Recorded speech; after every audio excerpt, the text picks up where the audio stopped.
Body button done up. I'm very relaxed, as you can tell. I've been stretching.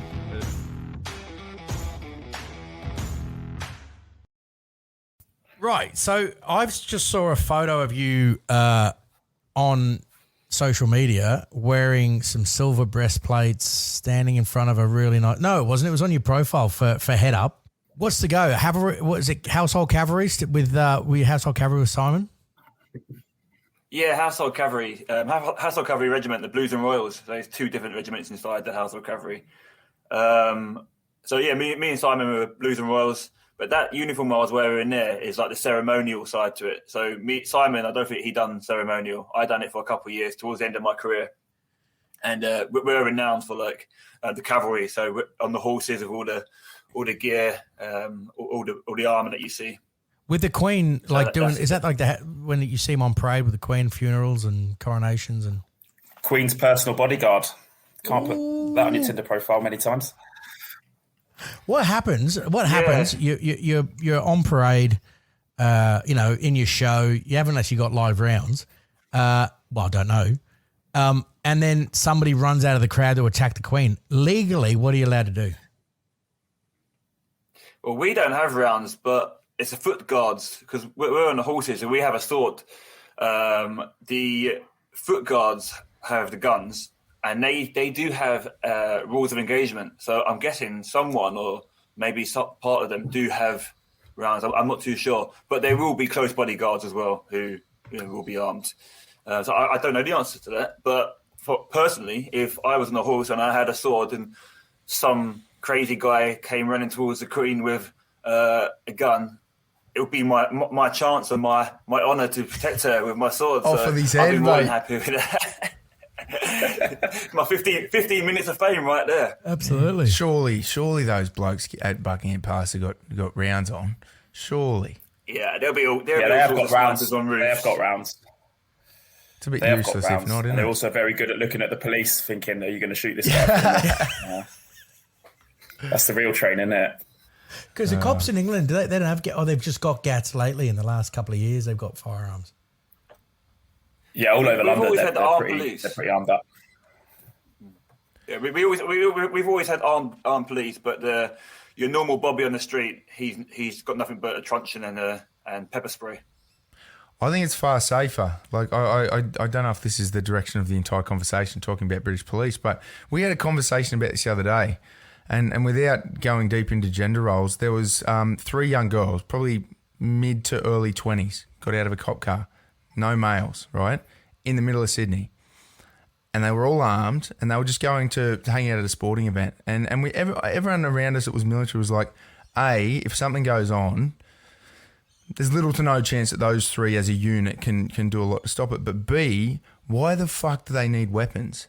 Like if they're at a sporting event, I think the British model's perfect. You have a unit of heavily armed people somewhere, but the general B cops, the weapon on the side of those girls' hip created a problem, if you ask me. It wasn't ever going to solve one, but it is highly potentially going to create one. Yeah, I believe. The good thing of having the frontline guys being go on, Paul. Go on. Yeah, the good thing about frontline guys not having weapons is you then escalate, don't you? It's the same in Afghan. You have an escalation of force. So, when the car comes up and 2 big meatheads get out with automatic rifles, that you're probably going to wind your neck in. And if not, you're going to get tasered. It's fair game then, isn't it? Absolutely. Right. So noting that all the shit that really goes on, like the Americans and the US really took the brunt of the fighting in Iraq and Afghan for the war on terror. Now, stop me if I'm wrong. I don't think the support was there on the back end of it. I think we've done pretty well. We're sort of, this wrapped in cotton wool when we come back, and we've got a lot of money and a lot of financial systems. The British system seems like it's lacking in some areas. And is this where HeadUp come from? Yeah, definitely. And I was just speaking to a journalist yesterday about this exact point. And I just give you a quick example for myself. In 2006, we were the first unit to be deployed into Helmand Province, which is our area of Afghanistan.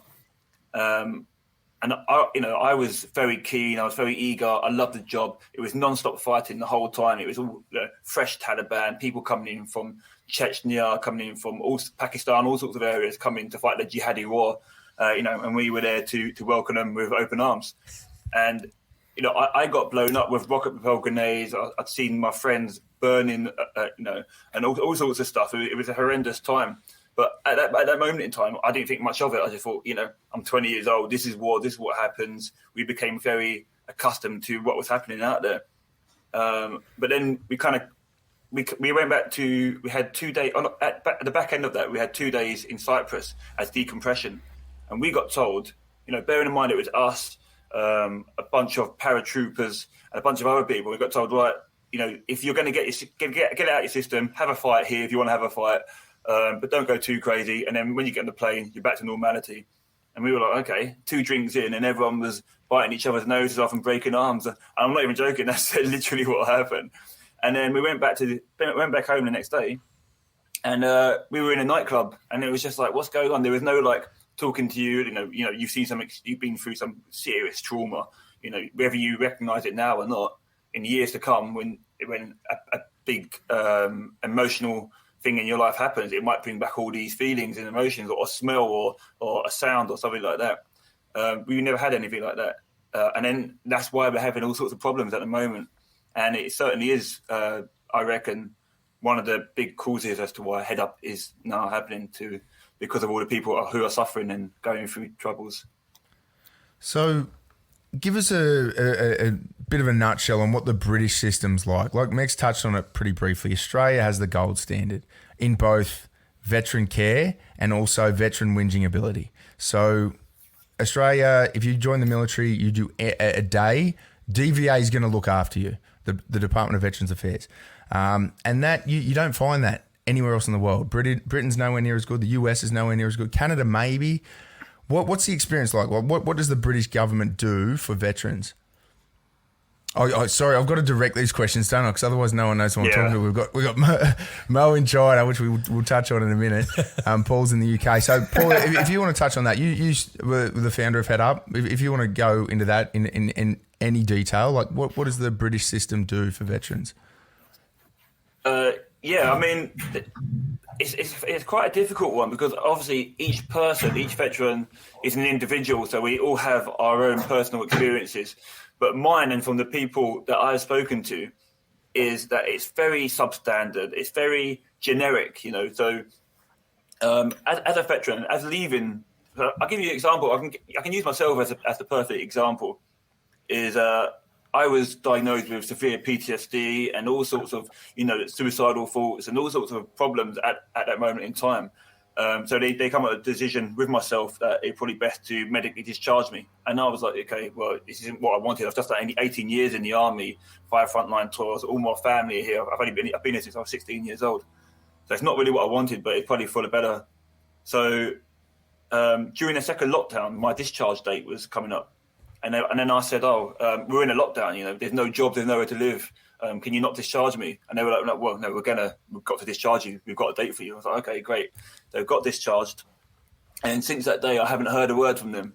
So, when it comes to the government and the military, that's it. You kind of you are pretty much wiped. The only caveat to that is the boys, your mates, the people, the boys that have been with you side by side for the last 18 years, they're phoning you up. People like Sire, making sure that everything's okay. And I'm okay now. I'm all right. I've learned techniques and methods to deal with myself and to handle myself. But there's a lot of people in similar situations that are not able to, and all of a sudden they've left the army or the military. They're no longer around all their friends. They're no longer around their support network.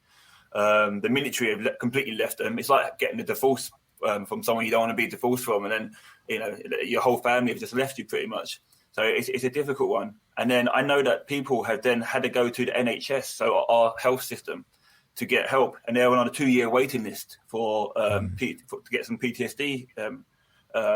And when they do see someone, it's just a nurse who has no military experience. So the system is very flawed, and it's almost setting people up for failure. And it's very hard to see. Yeah, I mean, I don't want to go into too much detail about the Australian system, but it seems like Britain and the US are a bit of a way behind for countries that have got a far higher population of veterans than Australia. Australia's got to the point, maybe it's from the whinging, so maybe the whinging's a good thing, but Australia's got to the point where DVA's like, hey, this is a big political football. We need to make some progress here or it's going to cost our politicians elections, and therefore they've started to throw way more money at it.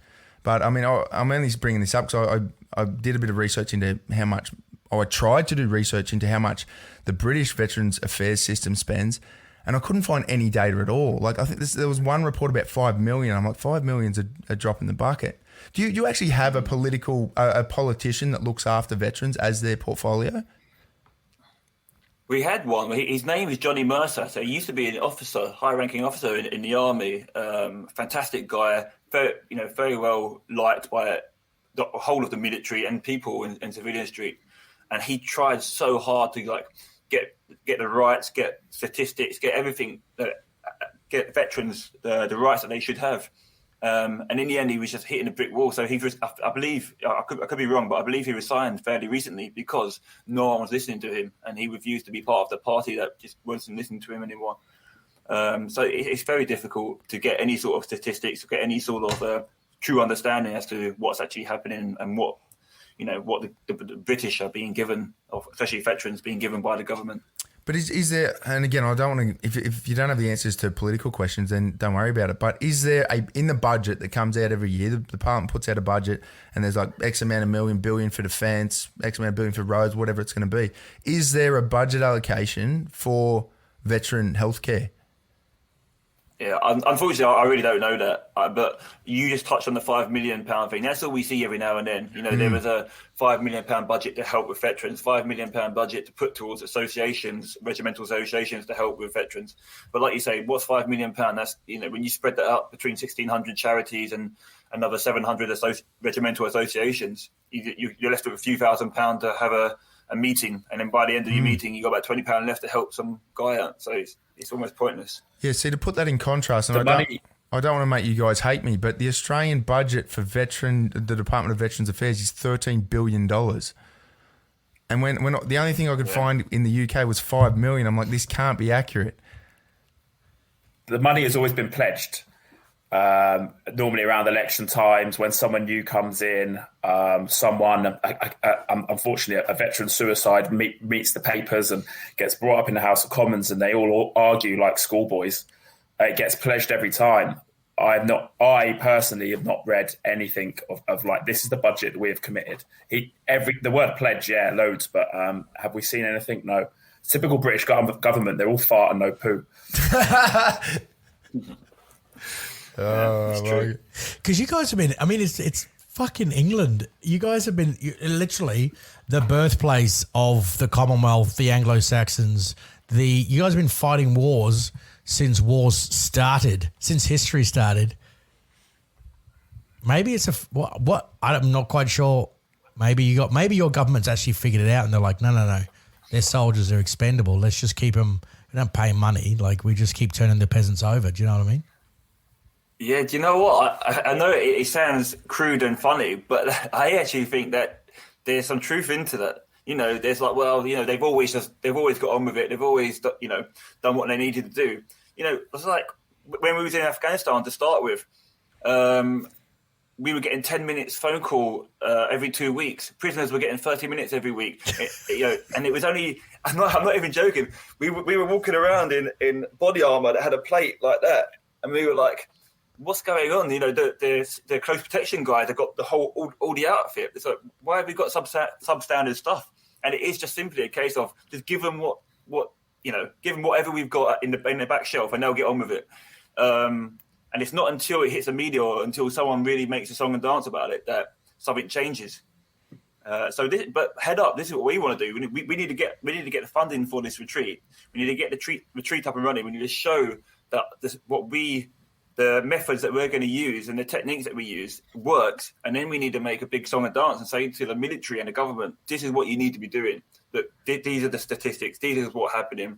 You need to change your ways and rethink your program. But we've got a little way to go yet.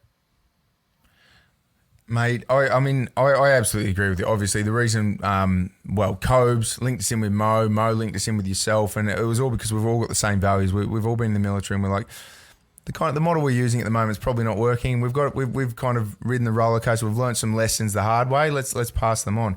And your model that you're moving forward with is with a retreat. So I know you don't want to unleash all your IP, but what's the goal with the retreat? So we're kind of got a 3 phase going on. Phase 1 was to get the charity up and running. So it's difficult over here to become a full non-profit organisation. So you got like a full non-profit organisation. You got like half ones. You got other smaller ones where people can invest into. We wanted to be a completely full non-profit organisation where people don't invest into, but simply get grants and funding from different areas. And we managed to do that. So that was the first task. But we done that. Four veterans with no sort of business or political or charitable lifestyles. Yeah. So phase 2 now, we're just doing it. We're in a funding phase. So we're trying to create the £3 million we need. We've already created £300,000 in the last few months, which is fantastic. The run I'm going on, the 5,000 mile run, will hopefully generate a lot more backing, a lot more funding from that, and then we'll take it from there through grants and other fundraisers that we're going to do. And then by September 2023, we hope to have our HeadUp Retreat open and running. Which, the key thing to this is it's going to be non-militarized. So a lot of the people that are getting help at the moment are getting help in barracks and in garrisons and in, by doctors wearing uniform, or, they have to walk through a building where, they're seeing all the military emblems and everything. And straight away, the way I say it is, if you as a burns victim, you wouldn't be treated next to an open fire. If you was hit by a car or a truck, you wouldn't be treated by next to a motorway. So why in the military is it okay for people to be, get cancer in a military environment? It doesn't make any sense.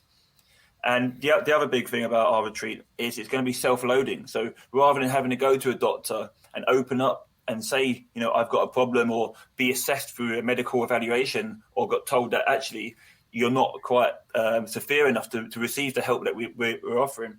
We're just saying, look, it doesn't matter how bad you are, whether you're just not feeling very well at the moment and you want to improve your mental health, or you're absolutely fucked and you need to find another avenue to try and help yourself, just load yourself onto a 7-day course, come down, we'll pay for everything, and we'll teach you multiple different methods and ways that you can improve your mental health day by day in your own life. Fuck. That's golden, mate. I love it, mate. I love it. And it makes sense. It's so simple, isn't it? And it should be done already, but no one's doing it. No one over here is doing it. And we're going to be the first, and we're going to make sure it's done properly. And we're already making great ground, and lots of people are backing us, and lots of people. I'm having meetings with charity CEOs and founders all the time, and business people who want to back it. So we're on the right path. Because we went through so many iterations. We started off, we're sitting around, and we sit around at a funeral and start swinging off some tins. And then we're like, yeah, we need to get a farm where we can get all the boys together. And then it was the next thing. And we're like, we got to do something now. What are we going to do that we can hit the most number of people? And then the app sort of come around. But that concept of a retreat, they do it well in America. They got one in America, haven't they, where it's sort of like pay it forward, where you get these guys, these heavy-hitting gunfighters who have gone through it, and they sort of get guys come in and they go, yeah, I've gone through it, lived experience, take other guys through it, and then they move on. I think it's a concept. Oh, that's good. Yeah, just to touch on that last part, there has to be something to this, right? Because every generation, even the Vietnam, the old boys were the same. They came back and they're like, I just need to get away from society. I want to get a block of land. I just want my mates there, and that is it. And then our generation does the same thing. And there's all these organizations that you see, they've got the same idea. And I'm like, there's no science behind that. Well, there probably is, but I haven't found any. But if everyone is thinking the same thing from all different parts of the world, it's got to be worth a crack. And mate, I'm looking forward to it. I'm interested to see what you guys pull together. And I think, pat on the back, I think you've done it the right way. Like Meg said, most people sit there just thinking about it or talking to their mates about it, but they never actually make action. And you boys are like, and no one wants to take that first step until they're 100% ready that it's going to be perfect. And you boys have launched it and you're like, hey, we've got a roadmap. We don't have a retreat yet, but we've got the organisation and we've got to start fundraising. And even in doing that, just by tracking the stuff that you're putting out on social media, that's helping some of the boys. Are you feeling that from what you're getting back on socials? Yeah, I mean, the people are always messaging. It's lovely. People will say, so really inspired by what you're doing. It's so nice to know that there's more coming in the future than what is already out here. But on the flip side to that, we're constantly bombarded with people saying, I need help now, I need your help right now. And it's just so difficult to, I can signpost them to as many people as I want, but they're just like, been there. It doesn't work. Is that we need this retreat? I need to come. Can you not do like a 1 day for me? I'm like, we're not in that place right now, unfortunately. I can do it in my backyard, or we can do it in my spare bedroom. But yeah, it's not the same, and we need another 18 months, so it is difficult. And I'm sure you don't mind us getting too deep, but last year we know of 11 people that committed suicide. 2 guys from our regiment have committed suicide towards the end of last year and the beginning of this year. It's a difficult time, and it's just so much more needs to be done, and it's frustrating. It's just, you look at all these other organisations and charities and even in the military, and you're like, they're all doing pretty much the same thing, and they're all fighting against each other. So like all the charities over here are like, trying to shut other charities down because they want all the money for their poor because they're losing money, and it's just so frustrating to see. And it's like, if you just all work together and banged your heads together and worked a bit harder, you'd be saving and helping so many people. But unfortunately, a lot of the places over here are run like a business, and thankfully we're coming into this without a business head on us. So I feel like we're coming to it with the right concept and the right morals and standards. Absolutely, mate. I mean, not to get judgy, but there's not a lot of for-profit organisations that we'll work with in this space because they can always be corrupted. I mean, charities can too. Like, let's be honest, all the big charities, you get corrupted at one stage or another. But when it comes to the veteran space, there's some part of it's like, in order to help my mates, if it's your people, it needs to be charitable. It can't. If your goal is to make a bunch of money, you're not going to be looking out for your mates, and that's unfortunately how it is. But mate, question for you, Mo, just to throw it over you. What's your role now? I know you came on with HeadUp as an ambassador. Now they've sent you to China undercover, obviously, wearing a Swiss shirt so you don't get so you're a bit neutral. What's your role now with HeadUp? Well, it's you boys getting the phone call if this goes tits up. So, when's this getting released? Is this getting released after the 1st of March? Because I'm in China till then, and my answers from now will be very different if it's going to get released while I'm still here. Well, let's spice it up. We'll hold it for a bit if you want to get real.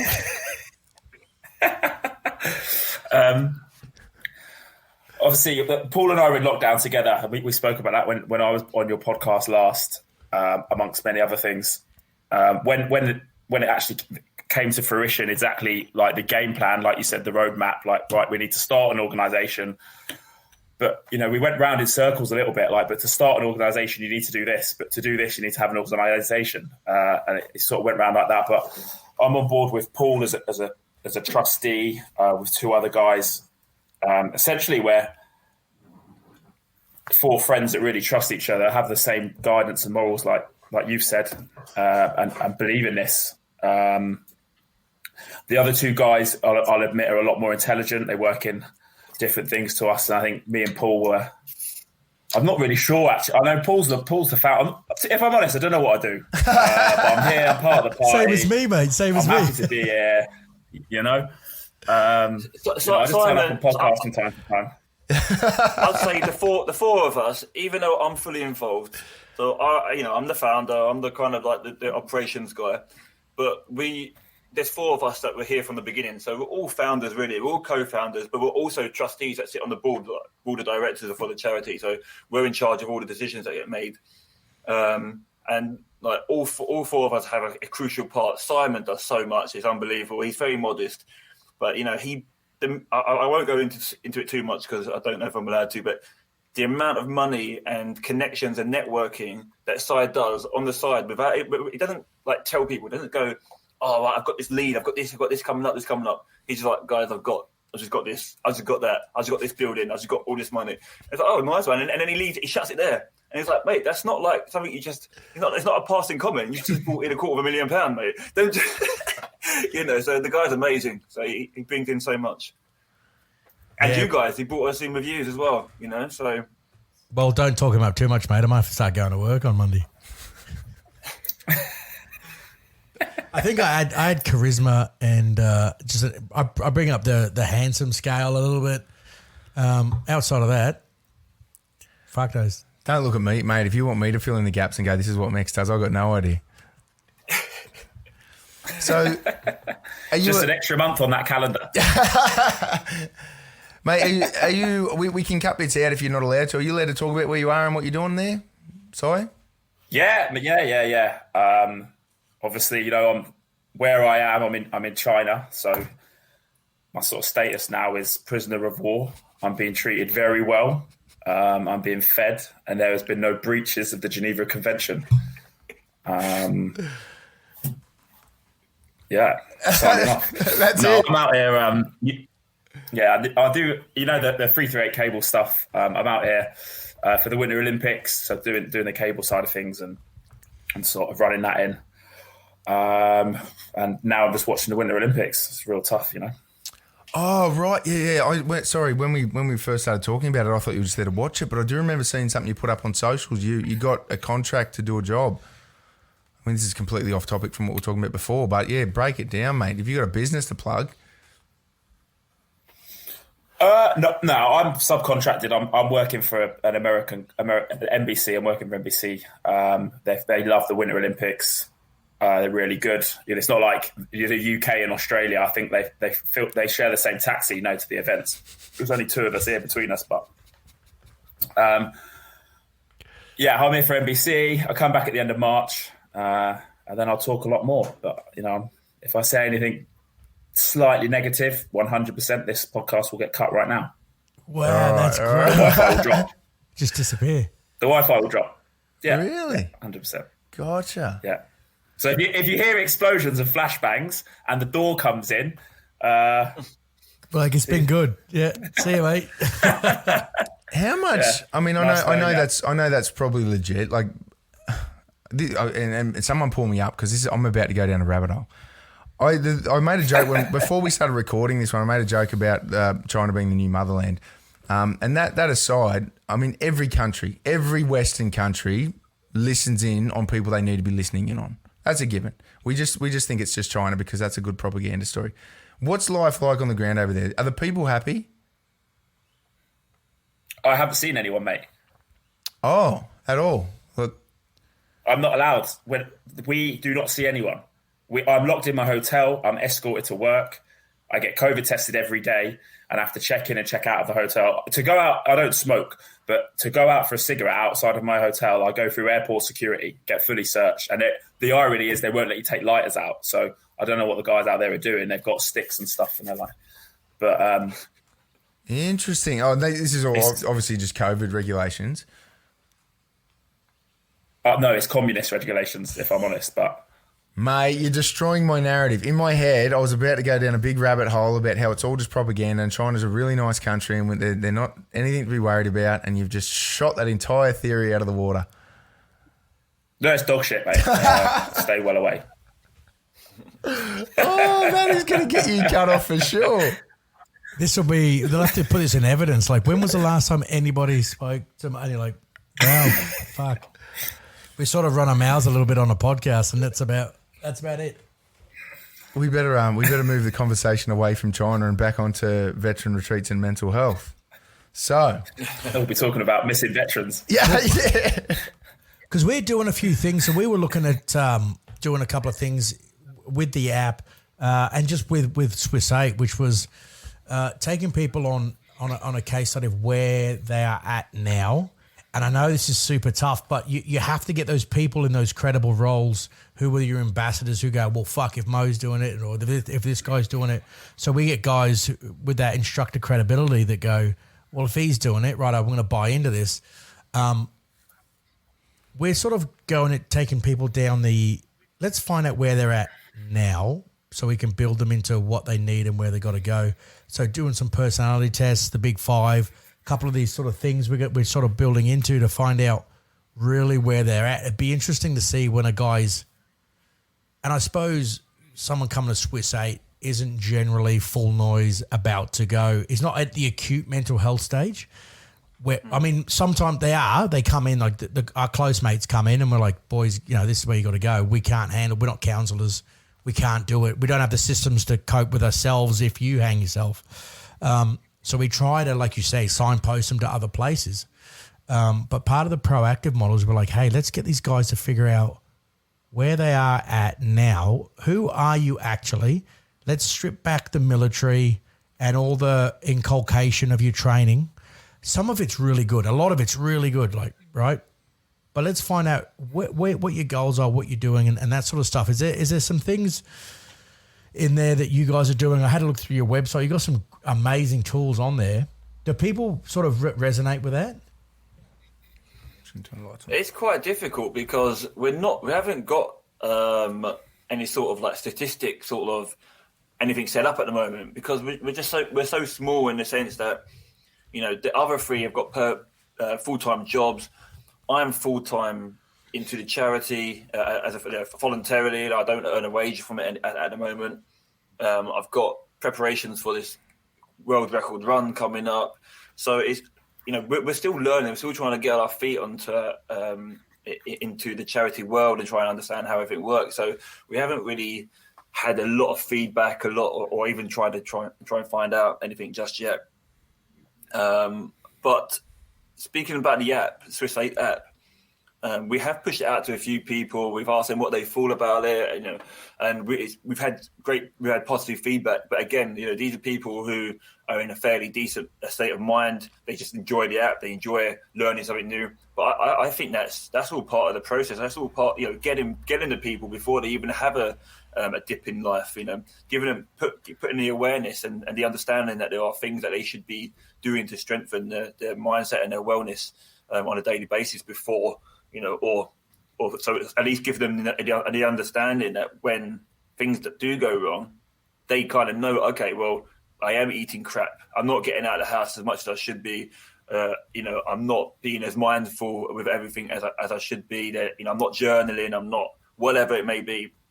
And they're like, oh, okay. So, but when I was feeling good and when I was doing the Swiss 8 app and I was learning about my discipline and my sleep routine, that I was feeling good. And now I'm not doing it. I'm feeling crap. So they can go straight back into that again. Yeah, mate. I mean, that's what you said. That's the exact model we wanted was because, well, to give you context, all the boys that we lost, all the mates that we lost to suicide, left the military in a fairly decent state. It was the transition out and then life afterwards that caused them dramas. The majority, well, I would go as far as to say all the mates of mine that died at home had minor PTSD, but that wasn't their core problem. Their core problems came later, and it was just separation for the boys. That's why we picked a model that was like, let's get this tool to them as soon as possible before they get out and learn some skills. But I think the benefit of the retreat model is it works for both. It works for people who have been out for a bit and they just want to have a reset and they want to improve where they're at. But it also works acutely for people who have acute problems. Like they've got to deal with trauma and they're having problems right now that's going to get pretty dark. Like trying to treat someone in a military environment definitely doesn't work. Trying to treat someone in a clinician's office in the city in London, it's going to take some time. Might work, might not. Pulling them out of their life completely, putting them in, I don't know what your location is, we can break that down later, but putting them in a retreat location with people, like-minded people, mate, that is designed for all veterans. I mean, who's your core target demographic? Is it the lads that have got the most head noise? I don't think so. I think naturally we're drawn to them because that's the people who want to help the most. We're like, you know, fuck, this guy's in a crap place. Let's help him as much as we can. But, you know, we're going to be for people who are still serving and veterans. And like you say, the veterans are probably the guys that got the most problems. And that's who we'll probably see the most of. But we also want to attract people in the armed forces that, you know, before they even, you know, just to get them into the retreat and and then they can be ambassadors. They can go back to their regiments or units, battalions, whatever it may be, and say, "Oh, I've just done 7 days in this amazing retreat, and we learned this." You know, and if they're someone with a bit of confidence, they'll be spreading that that wisdom with all their friends. If I can add on that as well, yeah, like you guys said, the guys were really serious dramas. Like for someone to help them, that's 10, 20 years of studying, and these experts, and sometimes it still won't get sorted. With the greatest respects to all of us, we're not fucking doctors, and we're not going to be. So where we're going to have an effect is having a rapport with the lads, which we all do. We're all now drinking through camera and having a talk and getting it out. That's what's going to attract the guys. And then even if you signpost people from there, for me, when I had a few dramas, the biggest step was going to the doctors. I walked into the doctors. I didn't like the look of the doctor and the way he approached it. When I spoke to him, I walked straight out that fucking door. I speak to you guys bring me on and we talk about stuff a little bit more. And then you're like, look, I've spoke to this guy before. He's quite good. Go and speak to this doctor. Even that helps. But as Paul said, where we're going to have real effect here is avoidance. Like, don't get to that level. When you leave, I'm not saying you have PTSD, but you will have, what do they call it? Adjustment disorder. Like you're adjusting to, here's the path there. And then you might find that the PTSD doesn't catch you, or it doesn't come out, as strong as it would do than when you came out, did what I did, grew a beard, grew long hair, drunk too much, what are you fucked talking off about? fizz, didn't have any discipline. But then found yourself in a bit of a problem. You're like, well, of course, I've treated myself like shit for the last year. Of course, things are going to start coming out now. No, I absolutely agree, mate. And it's again, it's a recurring pattern that we see from guys from all different countries, never met each other, leave the military. What do? You grow a beard and you grow long hair, and you stop waking up in the morning because you don't care, because you got nothing to prove anymore. And that's when the wheels fall off. Now, just to clarify, I've been through that phase, and then I've cleaned it up, and now I'm in a phase where I just like being a hippie, so I'm going to do it again. He cries a little bit at night time, but we give him a cuddle and then it's all right. You know what I mean? Like, no, honestly, mate, I just you need to step in now. It's happening right in front of you. Yeah, it's all that you can't see the forest for the trees, can you? You know what I mean? I look. So, have you guys got a patron for the charity, or do you guys do patrons in England? That like the big hitter names that come in and because I was like, fuck yeah, Prince Harry would be, but then he's gone off and fucked off with Markle, and everyone hates him now, or they don't. What's the flavour? So we have patrons and ambassadors, I'm sure, that are similar to you. And it's something that we've spoken a lot about. But again, we're just unsure as to who we want on board right now. And we want to do it properly. We've just got so much going on that we want to, I think after the run, I'm about to run around, the UK and talk to loads of people and get loads of, make lots of noise about the charity. And we're hoping that lots of people will hear about the charity after this. So, hopefully from there we can start approaching people in high up positions or positions of power that can bring more attention to our charity. But right now we're just having a little think about the sort of people we even want. Who would you have a top 5? You'd be like, fuck yeah, the Queen. Nah. I'm not sure the Queen does it, but she'd be amazing. Who's the issue is you want to still be attractive to the blokes, right? Like, exactly. You start getting in like James Bond, and a dog with 2 dicks. Like what you want is a bloke who's seen adversity, and has gone through it and is now a role model to what you want to be. Like, I'm never going to be Tom Hardy, but this guy's gone through it, and look at him. He's banging out the marathon still, or he's got no fucking legs, and he's doing this, and it's like, that's a role model. Looking left and right, as opposed to the big guys that you would attract. As much as they will, a post on their Instagram is going to do us wonders, but is he really going to be able to talk to the guys? Probably not. Mate, I absolutely agree with you. Now we have a patron. It's Phil Thompson. The only reason he served overseas with us. He was a digger in the army, and then he got out, and we did other things, and he became a politician. Perfect candidate because he walks the walk, talks the talk. But when we get hit up all the time from people going, oh, you need to get politicians, generals, you need to get these big names, get celebrities on there as ambassadors and patrons so that they can go and link you in. I'm like, they know nothing about what we're kind of the game we're in. And I always look at it and go, instead of going out and grabbing a celebrity just because they're a celebrity and have got nothing between their ears, why don't we become the patrons ourselves? Like what you're doing, Paul. Like, I mean, and we had an ambition to do this walk around Australia, and I think that's the first thing that we kind of discussed when we got to Thailand and met Si. He's like, I've got a mate at home that's about to run around England. And that's straight away I was like, well, we had like a bunch of dudes that were going to do a relay around the country, and that was going to be pretty easy. We're going to do a couple of Ks a day. This dude's going to run around England by himself. So, and the end of that conversation was we actually started looking at going, hey, we're going to have to fly over, because I think you were going to do it last year or the year before, and we're going to try and fly over and catch you at the start or the end. But obviously life got in the way and it never happened. Where's it up to now, this run? So we're less than 3 weeks away now. So 1st of March. So just to clarify, it's not just England. So this is a new. Oh, world sorry. record. It's England, Scotland, Wales, Northern Ireland, the Isle of Wight, and the Isle of Man. So it's covering over 3,000 miles. So this is 191 marathons in 218 days. So it's it's about 28 miles a day.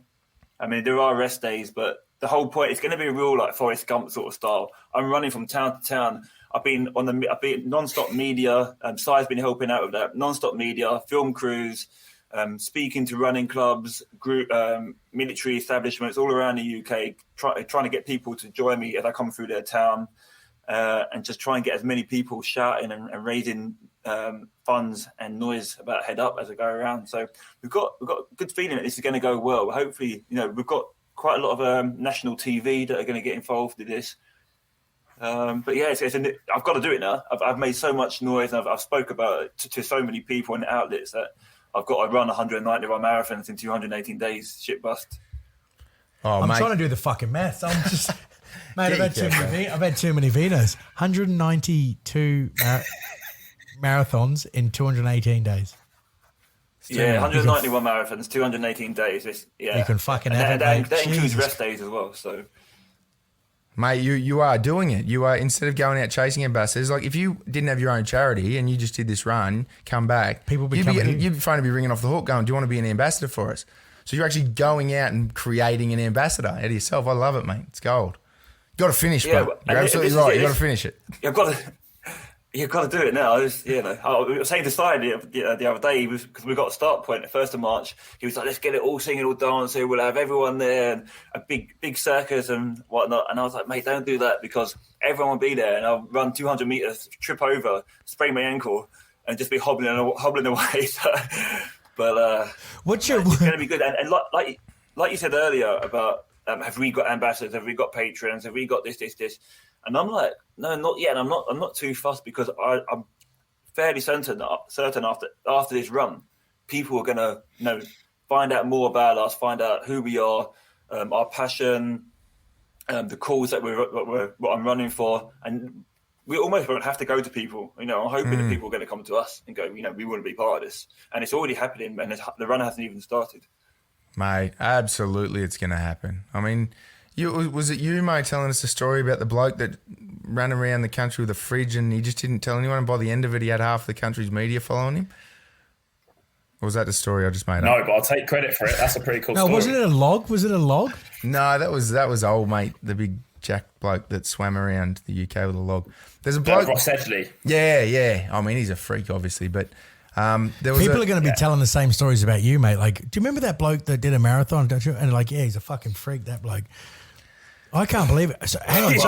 So what's your marathon time? Are we talking like you're not doing on pace world record? Like you're gonna have to semi take it medium pace, right? Yeah, I mean, like all these statistics sound great. Bloody hell, 191 marathons.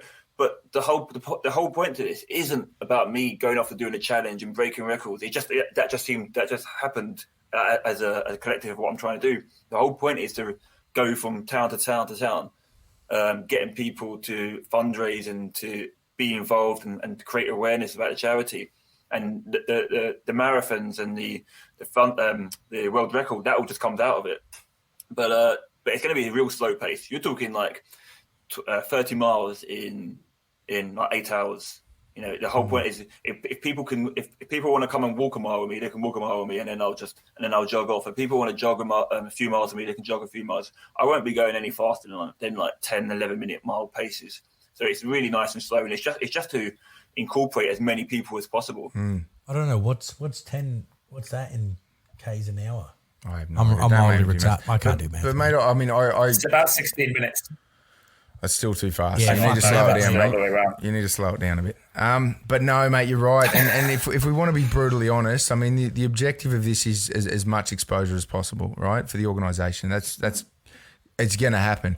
And when it comes to doing endurance events, I mean, that's what everyone's after. You need to go you need to be able to tell a story so that the media gives a shit. And when the media comes and they put you all over the papers and all over the news, then you've got the story and you get exposure. Most people try and break world records or do cracking paces because they don't have any other story.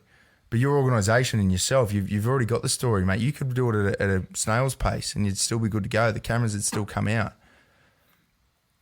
So the point of that was slow, mate. Go slow. And then bang it on at the finish line. Go slow. It's got to be sustainable. You know, the whole point is I've got to make it to the end. It doesn't matter how I make it to the end. I've just got to make it to the end. I could walk the whole. As long as I say running now, it sounds great. But you know, if I end up spraining my ankle halfway through and I start walking the rest of it, it doesn't matter as long as I get from A to B. But do you know what? My body, I can't even comprehend how bad I'm going to feel. You know, like I say a run as well. Don't because I'm not coming home. Once I leave on the 1st of March, that's it. I don't come home until the 4th of October. And I've got a 10 kilogram bag on my back. So, and I'm wearing boots. So I'm doing a 10 kilogram boot run. Mate, you didn't add any of this stuff in there, mate. What boots are you wearing? They're really good ones. Do you have On Cloud over in Australia? On trainers? Yeah, I wore some, and then I was like $110, and they're like, no, they're for 50 kilo runners, and I was like, nah, I can wear them, and I'll be fast too. Just got shin splints and fucked myself, mate. So.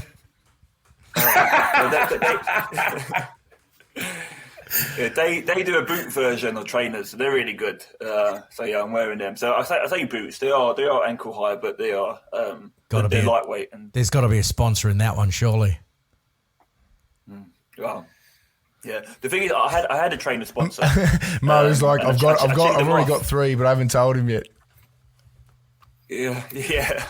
But I chinned them off because I was like, I don't want to be able to have to wear someone's trainers. If I'm doing this, I want to wear what I want to wear. What if I get like 100 miles in and go, no, these ain't for me. I need to change them, and I've got this contract. Then it buggers the whole thing. So I've completely scrapped all sponsorship, and I'm just gonna freestyle it on my own. I think that's the best way to do it. Mate, I don't know what the record was as far as going how you went chasing any sponsors, but it is tough when you're unknown. Ask them again at the end of this run, and they'll be lining up to throw free boots at you. And then you'll be like, no, I don't actually like your boots. Oh, yeah, I'm never going to run again. That's probably the answer. I'll take the boots, but yeah. Yeah. But no, I mean, it's you got to... We're a charity, you're a charity, but we have to play like we are a big company. I mean, that was one of our things we had a discussion about before we kicked off. Like, we need to pretend we're Red Bull. We need to make people... I mean, I don't like the product anymore, but we need to make people subconsciously gravitate to, because that's when sponsors want to come, and that's when they want to throw money and throw free stuff. And I think too many charitable organisations out there fail because they're like, we have to be so squeaky, like nothing about capitalism, nothing about profit. It's like, you want the free stuff. You need to meet them in the middle, and they want exposure, and that's all they really want. And you're about to get a lot, mate. So I think you'll have a few sponsors lining up. Thanks, man. And like, another good thing about having a sponsor, you know, if it's a big company like Red Bull or whoever it may be, they've got an audience of millions, you know. And if they're going to put a picture up with you and just give an account or just even a charity name or just your name, people are going to start Googling it and find out a bit more. So sponsorship definitely has a great place. But like you say, I think it will come. I think everything will just traction. Once this run gets going and people can see that I'm serious, because at the moment, people are still a bit like, okay, it's just a guy saying he's going to do something, which is exactly the sort of opinion I'd have. But once it starts happening and a few days in or several days in, people will see and gravitate to it. I think the other benefit you've got is if you're desperate, you like say hypothetically you needed a bunch of sponsors before you could step off, you end up getting desperate and you just settle for brands that don't really align with you. Whereas when you step off, get a bunch of attention, you're going to be able to pick and choose, and you'll be able to really get the brands that actually align with you. Like we were lucky, man. Like we obviously don't have massive funding partners, but we've got a couple of brands that align with our demographic, and KTM is one of them. Like KTM Motorbikes, we took a group of guys to the Fink last year, managed to run into a bunch of people from KTM, had a bunch of conversations, and now we're kind of joined at the hip with KTM Australia. And that, I mean, they haven't given us any money. They might in the future. That'd be fantastic. But they do a bunch of other stuff, and it's just their demographic is our demographic, and it's like we don't have to worry about KTM's messaging changing our direction because they just want veterans, blokes, like knock around dudes to improve their mental health. And it works. And they're all, like you said, they also push it out to about 1 million more people than we could. So it's also good. Who's KTM? Oh, how dare you. KTM Motorbikes. You don't have, I think they're Austrian. Husqvarna. They own Husqvarna. Sorry, guys. No. Dirt bike riding is not a big sport in the UK. Maybe not. We got KTM in the UK, yeah. They do sort of like the trail bikes, right? The crosses and stuff like that. They're pretty big. Yeah, they're a big deal. They're nice bikes. Oh, well, fuck that same bite off. There's nothing but concrete around there. That's all right. We'll cut that bit out, Paul. If you haven't heard of them, you definitely haven't heard of any of our other partners. Jono's Fish and Chip Shop. No, you haven't heard of them? Yeah. Everyone knows Jono's. Come on. So what's the lead up for you now moving into it? And I know the physicality and I know the pride is going to get you the whole way. Like, what's the recovery side of it that you're doing and the lead up training? And is there a place that people can come and follow you while you do your training? Can they the website, your socials? How can people emulate what you're doing? And is there like a challenge system where, hey, look, I'm running 42 Ks a day. Maybe you just do 5 Ks every day for, you know. Sorry, I have a habit of not finishing questions. Yeah, I think there's about 10 in there, but I'll try and answer them. So training-wise, and like recovery and just making sure that I'm sustainable for this run. I've actually been training with one of Britain's best female ultra marathon runners. She runs for Great Britain professionally. She's broken world records everywhere. So I've been training with her for the last 12 months. So I feel like I've been in a good position building up to it. But the run itself, it's on a 21-day cycle. So I run for 6, 7th day I rest. And then on the 21st day, I rest for 3 days. So I do have, a bit of sustainability rest-wise in there. As for people being able to find out a bit more about it, on our charity website, there's a page dedicated to the run, it says Paul's 5,000 mile run. It's a whole page and it's got all sorts of stuff you can download. You can download posters, you can download information brochures, you can download or just look at Just Giving pages. But there's also a guide which says places and dates so everyone can see exactly where I'm going to be. It's also got the miles per day on there as well. So you can see where I'm going to be, how far I'm going, and what date it is. But I've also recently, yesterday, in fact, just got in touch with a tracking company. So I'm going to be tracked the whole way. So there's going to be a link that you can live track every 15 minutes. You can see where I'm going to be. But then, fuck, I don't know about that, mate. I'd be throwing that thing in the fucking river. Like jumping. Someone give me a lift. Fuck it. Yeah, true. Yeah. I might be turning it off every now and then. But yeah, we're already asking people to fundraise and just to do what they can. But yeah, I mean, it's a great idea to come up with a fund. I'm doing 42 kilometers. Why don't you do 4.2? But we just haven't got that fundraising side to us, unfortunately, at the moment. I mean, unless we just push it out onto our social medias.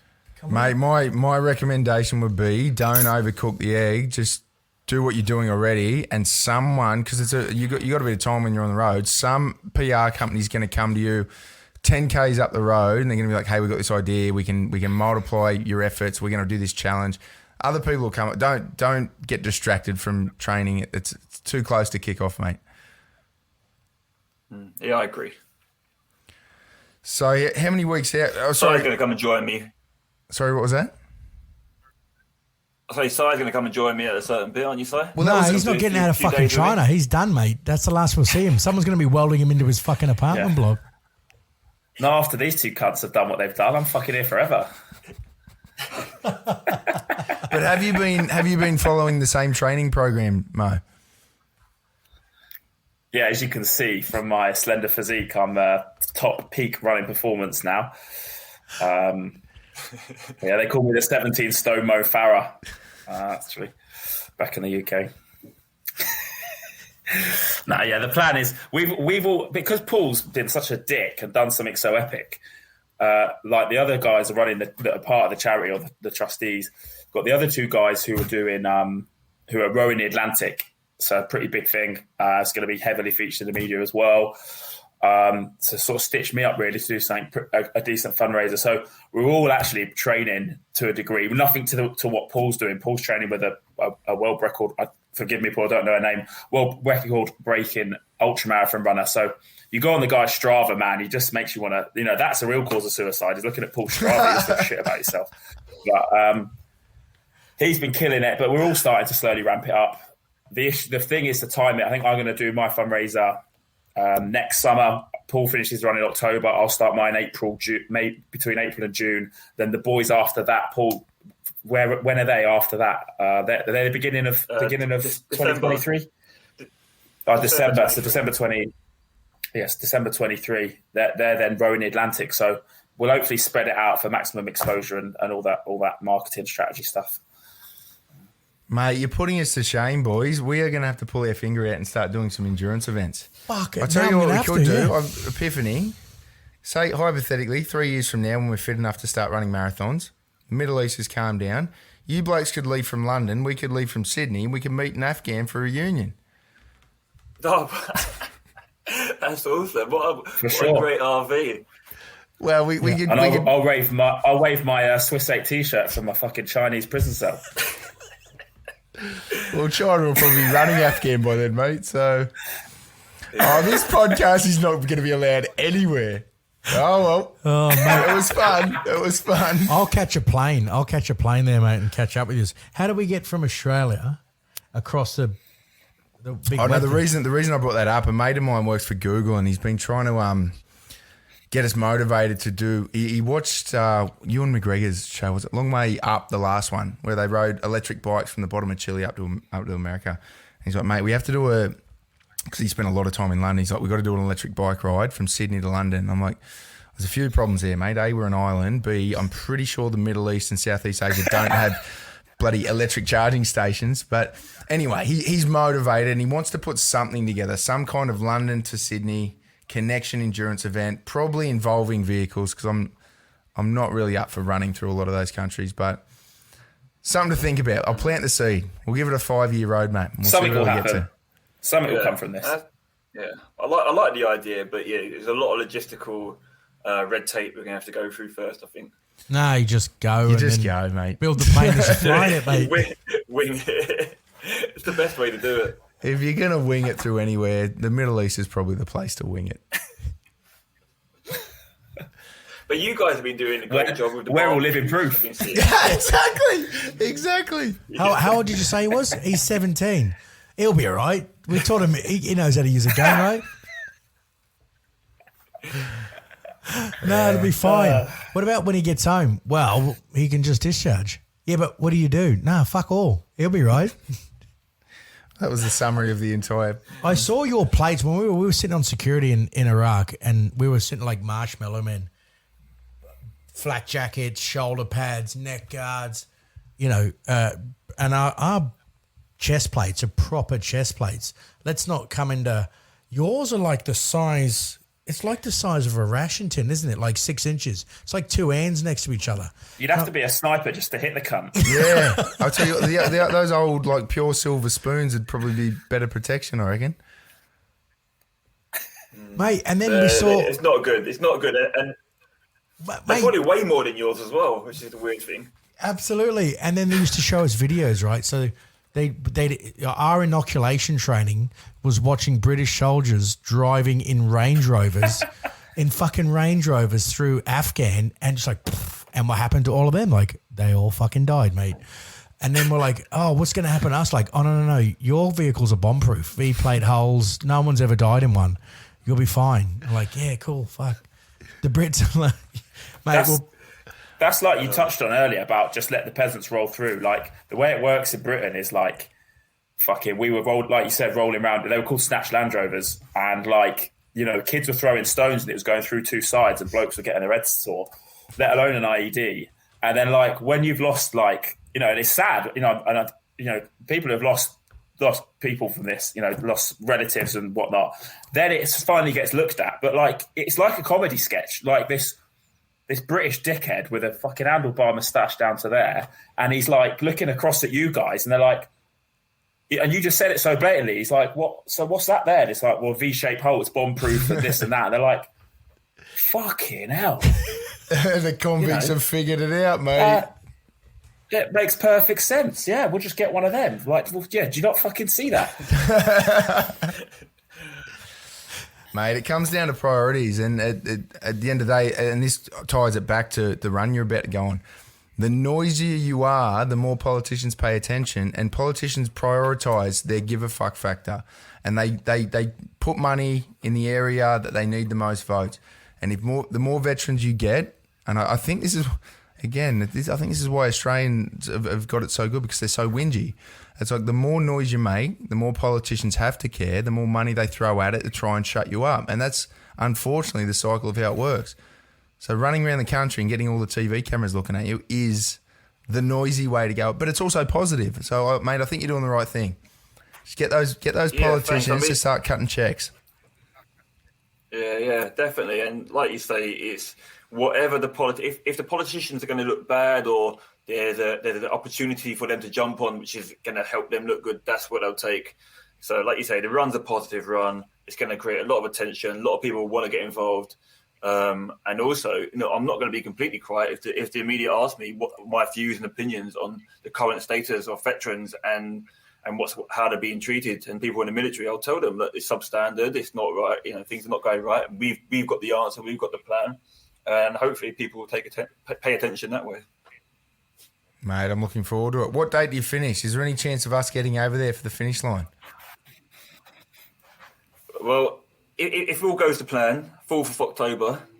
So 1st of March to 4th of October. So where's Boris's stance on vaccines? Don't answer that. We'll have to cut that video, actually. I'm not allowed to talk about that at the moment. Guys, logistically, if you need to stay in London, there's a place in London for you. Like, you guys can get over. I think we're okay with COVID. I think, like, yeah, I think they've kind of gone, or everyone's kind of had it or getting it. Yeah. And they essentially, Boris has just been caught partying through lockdown. Yeah, Boris has just been caught partying through lockdown, and he's going to bin all COVID off now just to get himself back in. That's essentially let Boris do Boris. Boris has got it sorted, mate. I'm not going to be Prime Minister next week. Yeah. So it's two things going to happen. Boris will stay Prime Minister with no COVID restrictions, or Boris will be in our retreat looking to look after mental health because he's in the job centre. He's got adjustment disorder. It's like, I was running the country one day, I got on the piss, and now I'm going like, welcome to a digger or a squatty's life, mate. Good on you. But in all seriousness, boys, I didn't even want to go to that party. In all seriousness, boys, if borders are open to the point where we can get in, we're coming over. I'm in. And that kind of flag in London, no problem. Fuck yeah, that'd be sick. Yeah, and mate, bring your flag with you. Do the last 10 miles. Pardon? 10 meters. No, we're in, mate. We'll do miles, whatever they are. We'll do miles. But no, mate, like you were saying before, to keep yourself accountable, the number one, the best way to be accountable to something that you don't really want to do or something that's going to be hard is tell your mates you're going to do it, and then you have to do it, right? So we'll go on record, mate. We are going to the UK in October. Let's go. Let me out of here, ScoMo, and let me in, Boris, and we're good. Good on you, lads. Hey, look, let's just go. We'll get some details so we can spruik this, mate.